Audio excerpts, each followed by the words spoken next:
কাল যদি এরকমের পরিস্থিতি হয় যে আমাদের এমপির সংখ্যা বেশি হলো, তৃণমূলের কম হলো আমাদের থেকে, তাহলে ইন্ডিয়া জোটের বৈঠকে বসা কেন? ইন্ডিয়া জোটের বাইরে যেন জুতো পাহারা দেওয়ার দায়িত্ব না পায় তৃণমূল কংগ্রেস, আমরা সেই চেষ্টাও করবো। মেন স্ট্রিম মিডিয়া দেখো, আমরা দেখেছি ভারতে এবং আমাদের বাংলায় তো বটেই, ভয় এবং ভক্তিতে যেভাবে মেন স্ট্রিম মিডিয়া একপেশাভাবে বিক্রি হয়ে গেছে। যেটা আমি বলছি যে আমি যদি মনে করি আমাকে এই ভোটের পার্সেন্টেজটা বাড়াতে হবে, কি আমাকে ভোট বাড়াতে হবে, আমাকে সিট পেতে হবে, তাহলে তো নতুন মানুষ তো আর কুমোরটুলিতে অর্ডার দিয়ে তৈরি হবে না।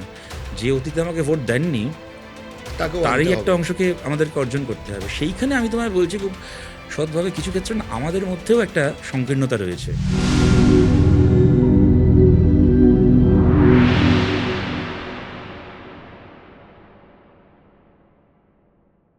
আমি আরেকটা অ্যাসপেক্টে আসি, সেটা হচ্ছে ইন্ডি জোট বা ইন্ডিয়া জোট অ্যালায়েন্স। সেখানে দেখা যাচ্ছে সিপিএম এবং তৃণমূল একই মঞ্চে, আবার রাজ্যে বিরোধিতা করছে। মানুষের মনে তো এটাও প্রশ্ন আসতে পারে যে সিপিএম এখানে দ্বিচারিতা করছে। দেখো, রাজ্যে বিরোধিতা আছে, কেন্দ্রে আমরা একই মঞ্চ শেয়ার করেছি, এরকম অতীতে বহু ক্ষেত্রে হয়েছে, কংগ্রেসের সাথে বহু ক্ষেত্রে হয়েছে, কেরালাতে আজও সেই পরিস্থিতির নতুন কিছু না। তবে ইন্ডিয়া অ্যালায়েন্সের ক্ষেত্রে তুমি যদি বলো, দেখো ভাই, আমি ওরকম আমার সাধারণত অভ্যাসের মধ্যে পড়ে না যে আমি খুব ঘুরিয়ে পেঁচিয়ে মানে কথা জাগলারি করে উত্তর দেবো। আমি তোমাকে খুব সোজাসুজি বলছি, এটা আমাদের একটা কম্পালশন। সারা জীবন সমস্ত বিজেপি বিরোধী মঞ্চে আমরা থেকেছি স্বাধীনতার পর থেকে। মমতা বন্দ্যোপাধ্যায়ের দলেরই বরং সেখানে এন্ট্রিটা নতুন, উনি একসময় ইন্ডিয়াতে ছিলেন, আমরা তো কোনো কালে থাকিনি। চিরকাল যুগে যুগে যখন বা দশকের পর দশক যখন ভারতে বিভিন্ন সময় বিজেপির বিরুদ্ধে ঐক্যবদ্ধ হয়েছে বিভিন্ন রাজনৈতিক দল, সবসময় সেখানে বামপন্থীরা একটা অত্যন্ত গুরুত্বপূর্ণ ভূমিকা সেখানে পালন করেছে, আমরা সেখানে আজও করছি। এবার দেখো, সত্যি কথা তোমায় বলছি, আজকে এটা তো একটা নাম্বারস গেম পলিটিক্সটা। তো একদিকে বিজেপির এতগুলো এমপি আছে, কি তাদের এই পাওয়ার রয়েছে, উল্টো দিকে কতজনকে আমরা একসঙ্গে দাঁড় করাতে পারি। সেখানে আজকে তৃণমূলের এমপি সংখ্যা আমাদের থেকে এত বেশি, আমাদের এমপি সংখ্যা ওদের থেকে এত কম। আমরা যদি বলি আজকে এখানে যে তৃণমূল থাকলে আমরা থাকবো না, তো আর পাঁচটা দল বলবে তাহলে আর কী করবো, থাকলে ভালো হতো, কিন্তু তারা না থাকলে না থাকবেন। তোমার সোজা কথা বলছি, মানে তাদের দোষও না, আমরা হলে আমরাও তাই বলতাম যদি কংগ্রেসের জায়গায় কি আর পাঁচটা দলের জায়গায় আমরা থাকতাম। তো আমরা আজকে we are not in a position to say যে তৃণমূল থাকলে আমরা থাকবো না, অতএব আমাদের কিছু করার নেই এখানে। কাল যদি এরকমের পরিস্থিতি হয় যে আমাদের এমপির সংখ্যা বেশি হলো, তৃণমূলের কম হলো আমাদের থেকে, তাহলে ইন্ডিয়া জোটের বৈঠকে বসা কেন? ইন্ডিয়া জোটের বাইরে যেন জুতো পাহারা দেওয়ার দায়িত্ব না পায় তৃণমূল কংগ্রেস, আমরা সেই চেষ্টাও করব। কিন্তু এখনো পর্যন্ত যতক্ষণ সেই সংখ্যাটা যতক্ষণ না হচ্ছে, কি করতে পারি? কিন্তু আরেকটা বিষয় বলছি, তাহলে সিপিএম এর কাছে সব থেকে বড় বিরোধী দল বা আইডিওলজিক্যালি সবসময় বিজেপি। আমি জানি তুমি কি জিজ্ঞেস করছো, আইডিওলজিক্যালি সবসময় বিজেপি, এই নিয়ে কোনো কোনো ইয়ের কোনো প্রশ্নই নেই, কোনো সংশয়ের। কেননা ভারতের সমস্ত রাজনৈতিক দল বা শক্তি একটা জায়গায়, এবং মানে বিজেপির মতো একটা দল বা একটা শক্তি, একটা একটা একটা ভাবনা, একটা চিন্তা ভারতকে যা করতে পারে, সুতরাং তার সাথে অন্য কোনো দলের তুলনাই হয় না। এসব তৃণমূল কি আজকে মমতা ব্যানার্জি আছেন না আছে, ও কালকে থাকবেন না, থাকবেন। আমি না থাকা বলতে ওনার ফিজিক্যালি না থাকা আমি বলছি না, আমি বলছি যে ধরো মমতা বন্দ্যোপাধ্যায়ের ব্যক্তিগত জনপ্রিয়তা কি, ওনার গ্রহণযোগ্যতা যদি কালকে চলে যায়, তৃণমূলের কারোর ক্ষমতা আছে নাকি নিজের যোগ্যতায় জিতে আসে? তৃণমূল দলটাই থাকবে না। আজকে আমরা শূন্য হয়ে যাওয়ার পরে, এতগুলো বছর মাথা উঁচু করে রাজনীতি করছি আমরা, বিধানসভায় শূন্য হয়ে যাওয়ার পরে মমতা বন্দ্যোপাধ্যায়ের পশ্চিমবাংলায় গভর্নমেন্ট করতে 148 জন এমএলএ লাগে। মমতা বন্দ্যোপাধ্যায়কে শূন্য হতে হবে না, যেদিন 147 হবেন, যেদিন 148 থেকে যেদিন 147 হয়ে যাবেন, তারপরে 5 মিনিট আর দলটা থাকবে না। সুতরাং কখনোই তৃণমূল আমাদের প্রধান মূল শত্রু হওয়া সম্মান অর্জন করতে পারে না। অবশ্যই স্টেট বোর্ডে আইডিওলজিক্যালি তোমরা কিভাবে যাবে? ডেফিনেটলি তোমার তো সেটা তো যে গভর্নমেন্ট আছে তার বিরুদ্ধে তাকে রিপ্লেস করে আমাদেরকে জিততে হবে, যদি আমরা জিততে চাই, তবে সে তো আলাদা কথা। কিন্তু তুমি যদি আইডিওলজিক্যাল অপোনেন্ট বলো, দিস ইজ বিজেপি। হ্যাঁ অবশ্যই। সিপিএম একটা তথ্য এনেছিল, সেটা হচ্ছে বীজের মূল, যেটা মানুষ একেবারেই খায়নি।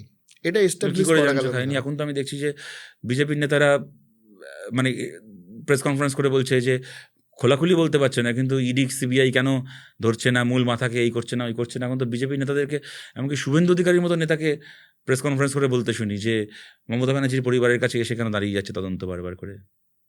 হ্যাঁ, তুমি আমায় বলো না, আজ থেকে 3 বছর আগে, 4 বছর আগে বিজেপি তৃণমূলের বোঝাপড়া আছে এই প্রশ্নে বাসে ট্রামে চায়ের দোকানে যে আলোচনা শুনতে, এখন কি সত্যি সেই স্পিরিটেই আলোচনা শোনো, নাকি এখন এমনকি ওদের সমর্থকদেরও একটা বড় অংশের মধ্যে এটা আছে যে হ্যাঁ, একটা কোথাও একটা বোঝাপড়া বোধহয় আছে? দেখো, প্রচলিত কথা একটা বিষয়, আর দ্বিতীয় বিষয় হচ্ছে অ্যাকচুয়াল ভোটে, মানে everything is fair in love and war, ঠিক আছে? তো একটা ভোট পলিটিক্সে এসে যদি দুটো পার্টি অ্যালায়েন্স করে, সেটা যদি বামপন্থীরা সাধারণ মানুষের কাছে বোঝাতে না পারে, আমার কোথাও গিয়ে মনে হয় সেটা বামপন্থীদেরও একটা ব্যর্থতা হিসেবে দেখা যেতে পারে। সেটা আমি অস্বীকার করছি না, সে তো ঠিকই। পশ্চিমবঙ্গের তবে অনেক সময় কি হয়, অনেক কথা হয়তো একদিনেই গ্রহণযোগ্য হয় না, কিন্তু সেটা একটা সময়ের পরে বারংবার বলার পর। মানুষ যখন বারংবার বলা, দ্বিতীয় কথা কিছু অভিজ্ঞতার সঙ্গে যখন সেটা মিলে যায় তখন তার সেটা একটা গ্রহণযোগ্যতা পায়। এখানে একটা প্রশ্ন আসছে যে ধরো আজকের ডেটে যে 5% 6%-এর মধ্যে যে সিপিএম এর ভোট ঘোরাফেরা করছে, এবং এই শিফটটা হয়েছে কিন্তু 10 বছরের মধ্যে। আমরা যদি 11 থেকে 21 এই টাইম ফ্রেমটা ক্যালকুলেশন করি, তাহলে কোথাও কি গিয়ে যেটা তুমি বলছো 77-এর পলিটিক্স হোক বা যাই হোক না কেন, পুরনো রাজনীতির যে পরিবর্তন, যে নতুন যুগের রাজনীতি, সেইটা বুঝতে সিপিএম নেতৃত্ব ফেল সেটাও করেছে। কিছুটা, আমি সেটাকে অস্বীকার করবো না, কিছুটা বটেই। তো সেইটা রিকভার করার জন্য তোমরা কি কি ভাবছো? তুমি আমাকে যদি বলো, প্রথম কথা হচ্ছে যে আমাদের পার্টির মানে বই খাতা পত্র পত্রিকা থেকে শুরু করে সাধারণভাবে পাবলিক ইন্টারাকশনের যে অভ্যেস, সব কিছুর মধ্যে মিলেনিয়ালদেরকে, জেনজিদেরকে আরও বেশি করে অ্যাড্রেস করার মতো ভাষা এবং কন্টেন্ট দুটোই যাতে আরও বেশি করে আমরা মানে সেই ব্যাপারটাতে আমরা নিজেদেরকে আরও সমকালীন করতে পারি, তার চেষ্টা সর্বস্তরেই আমাদের পার্টির নেতারা অত্যন্ত সৎভাবে করেছেন, পার্টির নেতাকর্মী সংগঠক সবাই। এবং মেন স্ট্রিম মিডিয়া দেখো, আমরা দেখেছি ভারতে এবং আমাদের বাংলায় তো বটেই, ভয় এবং ভক্তিতে যেভাবে মেন স্ট্রিম মিডিয়া একপেশাভাবে বিক্রি হয়ে গেছে, তাতে একটা সময় পর্যন্ত আমাদের কাছে এটা একটা বিষয় ছিল যে আমরা বুঝতে পারছিলাম না যে ধরো কোথাও কেউ একটা 25টা লোক নিয়ে মিছিল করলো, সেটা খবর হচ্ছে, আর কোথাও বামপন্থীরা 25,000 মানুষ নিয়ে মিছিল করলো, সেটা খবরে নেই। তো এইটাকে কীভাবে হাউ টু অ্যাড্রেস দিস, কিন্তু আজকে দাঁড়িয়ে আমরা বলতে পারি একটা সময়ের পরে আমরা ঠিক করেছিলাম যে এটার ওপর আর নির্ভর করে থাকা চলবে না। আজকের দিকে তাকিয়ে, আজকের দিনে দাঁড়িয়ে আমরা বলতে পারি, মানে আমি খুব খারাপভাবে বলছি, মানে we don't give a dam যে আমাদের কোন মিটিং মিছিলের খবর কোন বড় চ্যানেল করলো কি খবরের কাগজে বার করলো। আমাদের সোশ্যাল মিডিয়া তে আমরা সেই সক্ষমতা অর্জন করেছি যে আমাদের কোনো কর্মসূচি, আমাদের কোনো বক্তব্য, আমাদের কোনো লড়াইয়ের কথা আমরা সরাসরি মানুষের কাছে পৌঁছে দিতে পারবো। এবার সেইটা পৌঁছে দেওয়ার পরে সেইটা সেই মানুষ তিনি সমর্থন করবেন কি করবেন না, তিনি সেটাতে আমাদের সাথে একমত কি হবেন কি হবেন না সেটা অন্য প্রশ্ন, কিন্তু আমাদেরকে ব্ল্যাক আউট করা যাবে না ফ্রম পাবলিক পারসেপশন, এই সেটা রয়েছে। এবং একটা তোমায় বলছি, দেখো এটা পার্টির ভেতরেও অনেক দিন ধরে বলেছি আমি, এবং আমার মতো অনেকেই বলেছেন, এবং যেটা গোটা পার্টিও সেই ব্যাপারে মোটামুটি একমত। তৃণমূল এবং বিজেপির যা দোষ ত্রুটি দুর্বলতা, দেখো একটা গণতন্ত্রে যেখানে একটা প্রতিযোগিতামূলক একটা মানে ইলেকট্রাল সিস্টেম, সেখানে তোমার মানে বিরুদ্ধে যে আছে, বিরোধী যে, তার দোষ ত্রুটি দুর্বলতা নিয়ে সমালোচনা করতেই হবে, আলোচনা করতেই হবে, নিন্দে করতেই হবে, তুলে ধরতেই হবে, সেটা কাজ একটা বিরোধী দল হিসেবে আমাদের। কিন্তু আগে এরকম ছিল যে সেটাই আমাদের কথার 90% কি 95% জায়গা অকুপাই করতো, এবং মানে দ্যাট ইজ মোর সো, কেননা আমরা এই মুহূর্তে বিরোধী রাজ্যের। সুতরাং সরকারের সমালোচনা, সরকারের ভূমিকার সমালোচনা, তাদের দুর্নীতি থেকে শুরু করে এই সব কিছুর সমালোচনা, এটাই হয়তো আমাদের কথার 90-95% সময় নিয়ে নিত।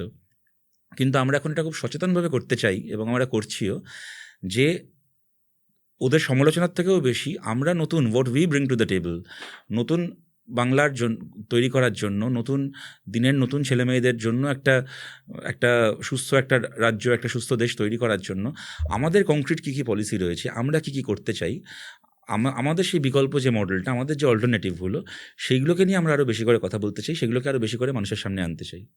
নতুন মানুষের সাথেও আমরা সংযোগ স্থাপন করতে চাই। এটা নতুন ভোটার খালি নয়, নতুন ভোটার তো অবশ্যই, যারা পুরনো ভোটারও, যারা অতীতে আমাদেরকে সমর্থন করেননি। কারণ দেখো, নতুন আজকে আমি যদি বলি যে আমার ভোট বাড়াতে হবে, তুমি যেটা 7% বললে, একদিকে হিসেবটা ঠিক, আবার এই হিসেবটার মধ্যে একটা গণ্ডগোলও এইটা আছে, ধরো তৃণমূল বা বিজেপি 294টা আসনে লড়াই করে পশ্চিমবাংলায়, সুতরাং তারা জিতু খারুক 294টা আসন থেকে মোট তারা যত ভোট পাচ্ছে সেটাকে দিয়ে ওদের টোটাল ভোটের পার্সেন্টেজ ক্যালকুলেট করা হয়।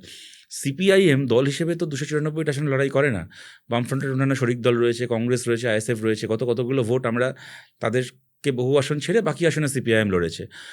সুতরাং সিপিআইএমের ভোটটা আসছে ওই কটা আসন থেকে, তৃণমূল বা বিজেপির অনেক বেশি আসন থেকে ভোটটা আসছে, তাতেও তারা আমাদের থেকে অনেক বেশি ভোট পেয়েছে। আমি কিন্তু এই কথাটা এই কারণে বলছি না যে আমরা ওদের থেকে পিছিয়ে নেই এটা বলার জন্য, আমরা অবশ্যই পিছিয়ে আছি, কিন্তু ওই সংখ্যাটা হয়তো 7%টা এখানে একটা হিসেবের একটা অ্যানোমালি আছে, যাই হোক, বাট সেটা কত 7টা 10 হতে হয়তো কি তার বেশি তো না, আমরা সেদিক থেকে পিছিয়ে আছি, এই নিয়ে কোনো সন্দেহ নেই। এনিওয়ে, যেটা আমি বলছি যে আমি যদি মনে করি আমাকে এই ভোটের পার্সেন্টেজটা বাড়াতে হবে, কি আমাকে ভোট বাড়াতে হবে, আমাকে সিট পেতে হবে, তাহলে তো নতুন মানুষ তো আর কুমোরটুলিতে অর্ডার দিয়ে তৈরি হবে না। যে অতীতে আমাকে ভোট দেননি তারই একটা অংশকে আমাদেরকে অর্জন করতে হবে। সেইখানে আমি তোমায় বলছি, খুব সৎভাবে কিছু ক্ষেত্রে না আমাদের মধ্যেও একটা সংকীর্ণতা রয়েছে, আমাদের মধ্যে, আমাদের পার্টির বহু কর্মীর মধ্যে, বহু নেতার মধ্যে, হয়তো আমি নিজেকে ধরেই সেটা বলছি যে কেউ হয়তো কোনো দিন কোনো একটা প্রশ্নে আমার বিরোধিতা করেছিল, তো আমি 7 জনের জন্য তাকে আমার শত্রু ভেবে নিয়েছি। হ্যাঁ, তো এই সংকীর্ণতাগুলোকে আমাদেরকেও কাটিয়ে উঠতে হবে এবং আমাদেরকে এটা মাথায় রাখতে হবে যে সিপিআইএম যারা করেন তারাই একমাত্র পৃথিবীর ভালো মানুষ নন। সিপিআইএমের বাইরেও বহু মানুষ আছেন, হয়তো আমাদের 5টা প্রশ্নে আমাদের বিরোধিতা করেছেন অতীতে, এরকমও অনেক মানুষ আছেন যারা কিনা basically they are well meaning people. তারা হয়তো ধর্মনিরপেক্ষতার পক্ষে, তারা হয়তো একটা সুস্থ গণতন্ত্রের পক্ষে, তারা দুর্নীতির বিরুদ্ধে, তারা একটা মোটামুটি একটা মানুষের ভালো সম্পর্ক থাক, সুখে শান্তিতে সবাই বসবাস করুক, এরকম একটা সামাজিক ব্যবস্থা চান। সুতরাং এই মানুষদের সাথেও আমাদের নতুন করে বন্ধুত্ব স্থাপন করতে হবে।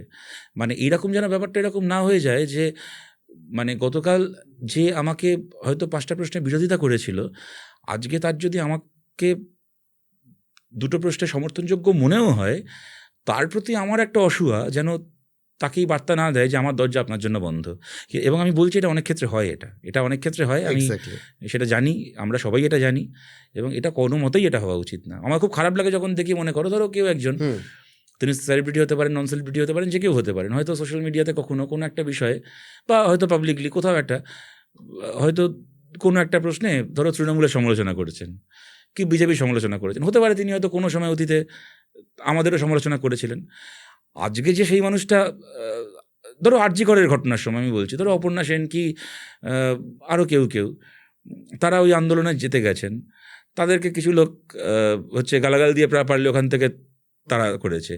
এবার আমি বলছি যে কেউ যদি অতীতে দুটো প্রশ্নে আমার সাথে তার মত না মিলে থাকে, তাহলে সেই মানুষটা যদি আমার সাথে আজকে একই প্রশ্নে একটা অবস্থানে দাঁড়াতে চান, এটাকে কি আমি আমার জয় হিসেবে দেখব?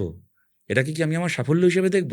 নাকি এটাকে আমি আমার রেগে যাওয়ার কারণ হিসেবে দেখব যে তবে রে তুই সেদিন আমাকে সাপোর্ট করিসনি, তাহলে তোর সাপোর্ট আজকে আমার চাই না, যা। মানে আমি বলছি এইটা কিন্তু অনেক ক্ষেত্রে হয় সোশ্যাল মিডিয়ায়, তাদেরকে মানে তখন না মূল শত্রু অনেক সময় দেখি যে অপ্রাসঙ্গিক হয়ে গেল। কোনো একজন সাধারণ মানুষ যদি আমাদেরকে 3টে প্রশ্নে আগে প্রশ্ন করে থাকেন, সমালোচনা করে থাকেন, সেই যেন আমাদের মূল শত্রু হয়ে গেল। হ্যাঁ, তাকে নিয়ে ট্রোলিং, সে কবে কি বলেছিল সে খুঁজে বার করে এনে, হ্যাঁ মনে নেই অমুক সালের অমুক তারিখে আপনি এইটা বলেছিলেন, এখন বড় বড় কথা হচ্ছে, আজকে বাংলার এই অবস্থার জন্য আপনি দায়ী।